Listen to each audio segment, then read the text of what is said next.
Assalamu alaikum students. Today our topic is beta oxidation of fatty acids. In beta oxidation of fatty acids, we will study what actually is beta oxidation of fatty acids, why we call it beta oxidation, and what is the overall mechanism of beta oxidation. Before going towards beta oxidation, let us study about fatty acid oxidation, that what actually is fatty acid oxidation. So fatty acid oxidation is a mitochondrial aerobic process of breaking down a fatty acids into acetyl-CoA units. Okay, the breakdown of fatty acid.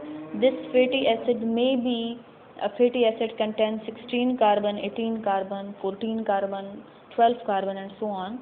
This may be a fatty acid of any carbon length. ठीक है, तो जब इसकी break down होगी किस चीज़ में, acetyl CoA units में. Acetyl CoA units are composed of only 2 carbon units. Acetyl में सिर्फ 2 कार्बन के यूनिट्स होते हैं. तो किसी भी फैटी एसिड का ब्रेक डाउन माइटोकॉन्ड्रिया में into acetyl CoA units, this process is known as fatty acid oxidation. अच्छा, अब डिपेंड करता है कि ये जो फैटी एसिड की ऑक्सीडेशन हो रही है ये किस कार्बन लेंथ वाले फैटी एसिड में हो रही है. इसके अलावा उसका नेचर क्या है, वो सेचुरेटेड है कि अनसेचुरेटेड है. सिमिलरली मैकेनिज्म किस प्रोसीजर से जा रहा है इस ऑक्सीडेशन का. तो इस बेस पे we have several type of fatty acid oxidation. One is beta oxidation. Beta oxidation में क्या होता है, जिसमें जनरली 2 कार्बन यूनिट्स हमारे पास रिलीज होते हैं एसिटाइल को ए के पर साइकिल में. ठीक है, अल्फा ऑक्सीडेशन है और अल्फा ऑक्सीडेशन प्रीडोमिनेंटली ब्रेन और लिवर में होता है और इसमें एक कार्बन जो है this is lost in the form of carbon dioxide per cycle. Similarly in omega oxidation,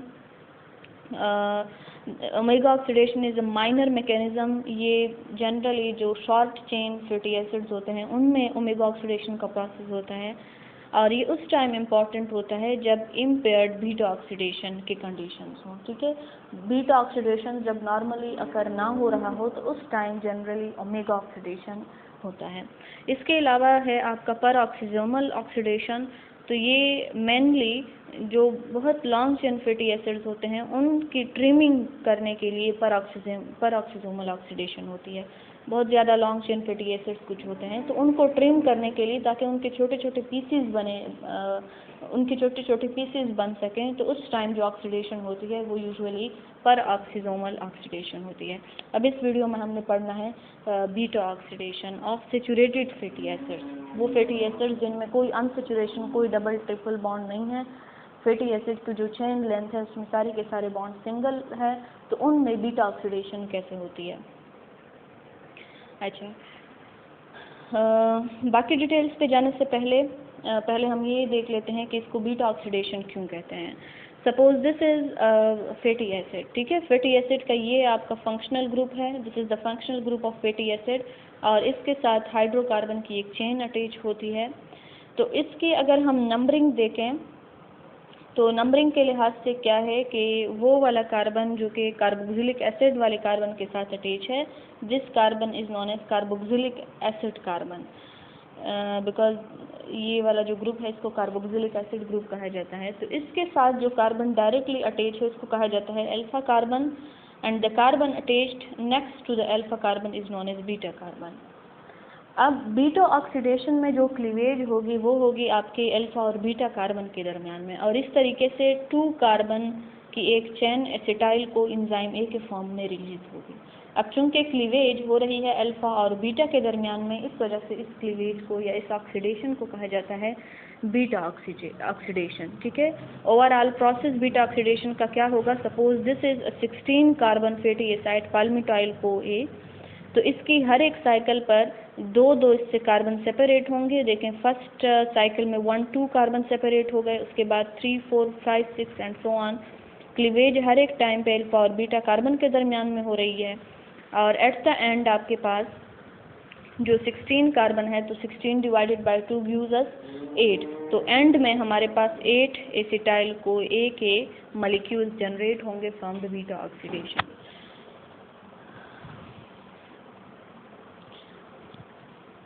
अच्छा, beta oxidation of fatty acid या फैटी एसाइल को ए, ये प्रोसेस जनरली स्टार्ट कहाँ से होता है? From the mobilization of fatty acids, ठीक है। In the very first video we have studied about mobilization of fatty acids. बिल्कुल स्टार्ट में हमने पढ़ा था कि जो फैट्स हैं उनकी मोबिलाइजेशन, उनसे मोबिलाइजेशन होती है फैटी एसिड्स की और ग्लिसरॉल की। ये दो चीज़ें बनाते हैं, फैटी एसिड्स और ग्लिसरॉल, और इस प्रोसेस को हम कहते हैं लिपोलिसिस और mobilization of fatty acids from fat. फिर नेक्स्ट वीडियो में हमने पढ़ा था कि ये जो फैटी एसिड है ये इनएक्टिव फॉर्म है जिसकी ऑक्सीडेशन नहीं हो सकती। ऑक्सीडेशन के लिए जो एक्टिव फॉर्म है फैटी एसिड का वो है फैटी एसाइल को ए, ठीक है, फैटी एसाइल को ए। और इस प्रोसेस को कहा जाता है एक्टिवेशन ऑफ फैटी एसिड। अब जब एक दफ़ा ये एक्टिवेट हो गए हैं तो ये पूरा प्रोसेस हो रहा है साइटोसोल में, जबकि ऑक्सीडेशन कहाँ पर होनी है? माइटोकॉन्ड्रिया में। तो इसके बाद वाला जो लेक्चर था उसमें हमने पढ़ा था कि फैटी एसाइल को ए अब ये कैसे ट्रांसपोर्ट होगा माइटोकॉन्ड्रिया में, क्योंकि इसकी बीटा ऑक्सीडेशन कहाँ होनी है? माइटोकॉन्ड्रिया में, और ये मौजूद है साइटोसोल में। तो हमने एक कार्निटीन सिस्टम पढ़ा था और उसमें हमने ये पढ़ा था कि उसके थ्रू फैटी एसाइल जो को ए है वो ट्रांसपोर्ट होता है माइटोकॉन्ड्रिया में, और फिर माइटोकॉन्ड्रिया में इनकी बीटा ऑक्सीडेशन होगी। बीटा ऑक्सीडेशन चूँकि कार्बन नंबर 2 अल्फ़ा और कार्बन नंबर 3 बीटा के दरमियान जो बॉन्ड है उसकी ब्रेक डाउन होती है, और इस वजह से इस प्रोसेस को हम कहते हैं कि ये क्या है? Beta oxidation. 2 कार्बन यूनिट्स जो सेपरेट हो रहे हैं, as we have already studied, they are known as acetyl CoA. Okay, now the sequence of reactions of beta oxidation. एक दफ़ा जो आपके फैटी एसाइल को ए है, activated form of fatty acids, वो माइटोकॉन्ड्रिया में चला गया है, तो अब मुख्तलिफ़ किस्म के रिएक्शंस होंगे, उनके 4 रिएक्शंस होंगे, और इन 4 रिएक्शंस को कलेक्टिवली हम कहते हैं कि ये बीटा ऑक्सीडेशन है फैटी एसिड्स का। A saturated fatty acyl CoA is degraded by a repeated sequence of 4 reactions, ठीक है। The first step is oxidation by FAD, second is hydration, third is oxidation again by NAD, this time the oxidation is by NAD, and the fourth step is thiolysis. तो जितने भी carbon का unit होगा, carbon का chain, carbon का fatty acid होगा, वो fatty acid हर एक साइकिल में इन 4 स्टेप्स को रिपीट करेगा, इन 4 रिएक्शंस को रिपीट करेगा। सपोज 16 कार्बन का है तो 16 कार्बन में ये 4 रिएक्शंस हो जाएंगे और आपके पास 14 कार्बन फैटी एसिड प्लस एक एसिटाइल को ए रिलीज हो जाएगा। फिर ये जो 14 है इसमें दोबारा से जब बीटा ऑक्सीडेशन होगी तो चारों के चारों स्टेप्स फिर रिपीट होंगे, और एज ए रिज़ल्ट हमारे पास 12 कार्बन की एक चेन आएगी और एक एसिटाइल को ए दोबारा से रिलीज होगा, और इस तरह से ये साइकिल चलता जाएगा जब तक कि आखिर में हमारे पास 2 कार्बन की एक फैटी एसिड, 2 कार्बन का fatty acid that is acetyl co enzyme ना बन जाए। अच्छा, now what are this steps? देखिए, oxidation by FAD which is the first step, and this reaction is catalyzed by acyl coenzyme A dehydrogenase, and as a result of this reaction we get alpha beta unsaturated fatty acyl CoA, and in this reaction FAD is used. FAD is converted into FADH, क्योंकि oxidation होनी है तो oxidation FAD के through होती है, और oxidation के दौरान FAD कन्वर्ट हो जाता है FADH2 में। नेक्स्ट स्टेप होगी हाइड्रेशन की। हाइड्रेशन का क्या मतलब है? Addition of water. तो इस स्टेप में मॉलिक्यूल्स में वाटर की एडिशन होगी, and the enzyme that is used here is delta square enoyl CoA hydratase. यहाँ पे आपका जो डबल बॉन्ड मौजूद है वो हाइड्रेट हो जाएगा। सिमिलरली थर्ड स्टेप में अगेन ऑक्सीडेशन होगी, oxidation by NAD, and this step is catalyzed by beta hydroxyacyl CoA dehydrogenase, and as a result beta keto fatty acyl CoA is formed, and NADH is also generated from NAD. The last step is thiolysis, in which the 3 keto acyl CoA is split at the beta carbon, that is between alpha and beta position, by the action of enzyme thiolase, and we yield a fatty acyl CoA and an acetyl CoA. जो fatty acyl को ए हमने हासिल कर लिया है, तो उसमें 2 carbon atom और शॉर्टर हो गए हैं, कम हो गए हैं, और जो एसिटाइल को ए बन गया है, इससे अलग हो गया है, तो वो अब आगे जाकर जो सिट्रिक एसिड साइकिल है उसमें उसकी ऑक्सीडेशन हो सकती है, जिसके रिजल्ट से फिर हम 10 ATP एड करते हैं। Okay, this is the whole mechanism of beta oxidation. ये देखें, पहले आपके फैटी एसिड बने हैं, this are the fatty acids, जो कि कहाँ से आए हैं, फैट से। ठीक है, फैट से जब इनकी मोबिलाइजेशन हुई है तो फैटी एसिड बने हैं। फैटी एसिड की अब एक्टिवेशन होगी outside the mitochondria into fatty acyl को ए, और इस प्रोसेस को हमने पढ़ा था कि this process is known as activation. Activation के बाद ये ट्रांसपोर्ट होंगे माइटोकॉन्ड्रिया में। ठीक है, माइटोकॉन्ड्रिया में एक जो कार्नेटीन ट्रांसपोर्टर्स मौजूद थे, कार्नेटीन ट्रांसपोर्ट सिस्टम हम डिटेल से पढ़ चुके हैं, उसके थ्रू ये आपका फैटी एसाइल को ए ये इंटर हो गया है माइटोकॉन्ड्रिया में। माइटोकॉन्ड्रिया में अब सीरीज ऑफ रिएक्शंस, जो 4 रिएक्शंस हैं वो होंगे इसके ऊपर, और उसके रिजल्ट से हमारे पास प्रोडक्ट बनेगा। अच्छा, तो पहला इसके ऊपर हुआ है ऑक्सीडेशन बाय FAD। ऑक्सीडेशन के 4 डिफिनेशंस हैं। यहाँ पे जो रिलेटेड डिफिनेशन है वो है रिमूवल ऑफ हाइड्रोजन। तो ये देखें, दिस इज फैटी एसाइल को ए। ठीक है, यहाँ पे आप देख रहे हैं जो कार्बन नंबर 1 है और कार्बन नंबर 2, जिसे अल्फा कार्बन भी कहा जाता है, उनके दरमियान सिंगल बॉन्ड है, और अल्फा बीटा के दरमियान में बॉन्ड वो भी सिंगल है। ठीक है, अब ऑक्सीडेशन का क्या मतलब है, removal of hydrogen. Next step में आप देख रहे हैं कि जो प्रोडक्ट बना है alpha beta unsaturated fatty acyl को ए का, उसमें अल्फा और बीटा के दरमियान डबल बॉन्ड है। यहाँ पे CH2 इसके साथ लिखा हुआ था, here we have only CH and CH। It means that hydrogen has been removed, और वो हाइड्रोजन किसको प्रोवाइड किए गए हैं, FAD को, जो कि इसके रिजल्ट से FADH बन गया है। तो अब ये वाला जो प्रोसेस है इसको कहा जाता है oxidation. Oxidation means removal of hydrogen. 2 hydrogen has been removed from fatty acyl CoA, and as a result alpha beta unsaturated fatty acyl CoA is formed, and the 2 hydrogen are provided to FAD, as a result of which that is transformed into FADH2।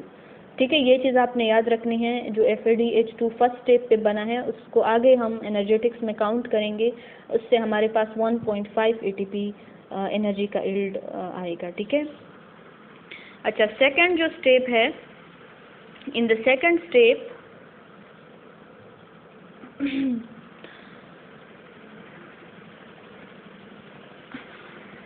Second step hydration occurs.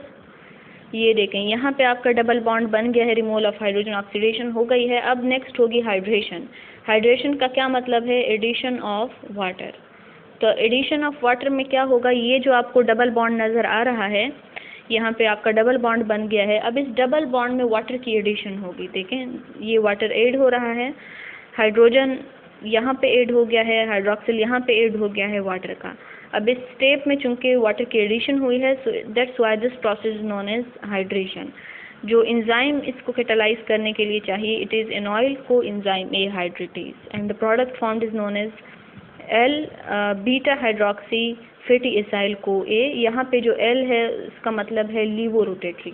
इसके 2 isomers बन सकते हैं, एक लीवो rotatory और एक dextro rotatory, जिसके साथ फिर हम लिखते हैं D beta hydroxy fatty acyl को ए।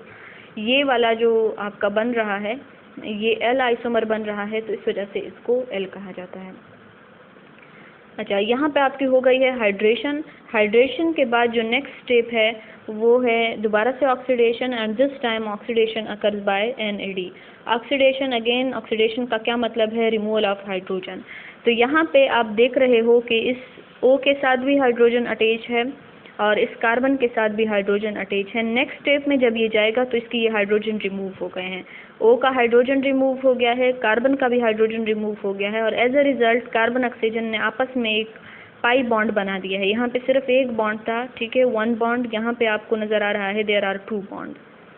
तो ये क्या हो गया है, removal of hydrogen, which means that oxidation हो गई है, और जो हाइड्रोजन रिमूव हुए हैं वो NAD को प्रोवाइड किए गए हैं, जिसके रिजल्ट से वो कन्वर्ट हो गया है NADH में, and 1 NADH is equal to 2.5 ATP। ठीक है, ओके, ये आपका ऑक्सीडेशन थर्ड स्टेप कंप्लीट हो गया है and this step is catalyzed by beta hydroxy acyl CoA dehydrogenase. Next step, the last step is thiolisis. Oxidation के बाद सेकंड टाइम ऑक्सीडेशन के बाद इसमें थायोलिसिस होगी. थायोलिसिस में जो अल्फा कार्बन और बीटा कार्बन है उनके दरमियान बॉन्ड की ब्रेक डाउन होगी. अब यहाँ पे आप देख रहे हैं alpha carbon and this is beta carbon, इनके दरमियान नेक्स्ट स्टेप में आपको नज़र आ रहा है कि ये वाला जो पोर्शन है ये अलग हो गया है. CH3 coenzyme carbon oxygen S and this is coenzyme A part. Now this part is known as acetyl CoA. ठीक है, जब CH3 अटैच हो CH3 का फैटी एसाइल हो तो उसको हम कहते हैं कि ये एसिटाइल CoA है. बाकी ये वाला जो पोर्शन है ये आपका सेपरेट हो गया है. ठीक है, इस रिएक्शन में CoA भी हमें चाहिए होगा और वो CoA अटैच होगा इस वाले पोर्शन के साथ. इसके साथ ऑलरेडी CoA अटैच है, जो आपका रिमेनिंग पार्ट है उसके साथ भी एक CoA अटैच हो जाता है. ठीक है, और इस तरीके से इन दोनों के दरमियान बॉन्ड की ब्रेक डाउन, एक बन गया है एसिटाइल CoA और दूसरा फैटी एसाइल CoA जो कि शॉर्टन्ड हो गया है बाय 2 कार्बन एटम्स. सही है. So this is the last product of beta oxidation of fatty acids. अब आगे इनका क्या होना है वो देखते हैं.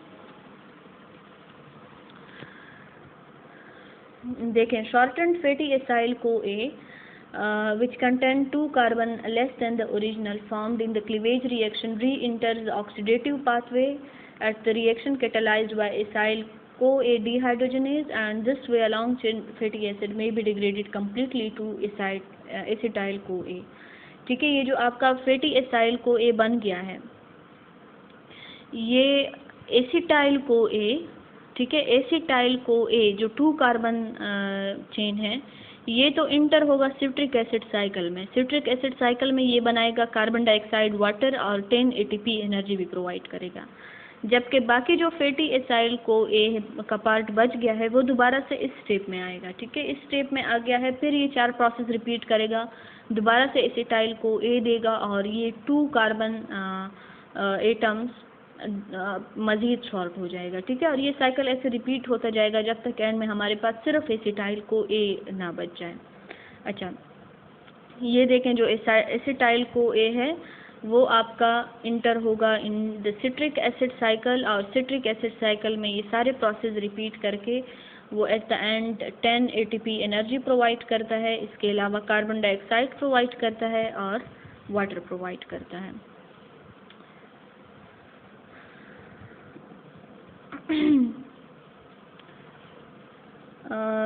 Overall summary of the whole reaction is that if we take a 16 carbon palmitoyl CoA तो उसमें अगर एक साइकिल होता है, एक साइकिल जब होगा तो 2 कार्बन लेंथ का एक फैटी एसिड अलग हो जाएगा जिसे हम कहेंगे acetyl CoA.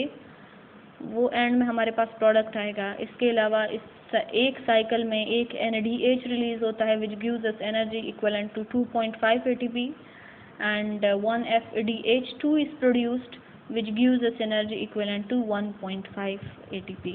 So these 3 are the main products of one cycle of beta oxidation of palmitoyl CoA oxidation.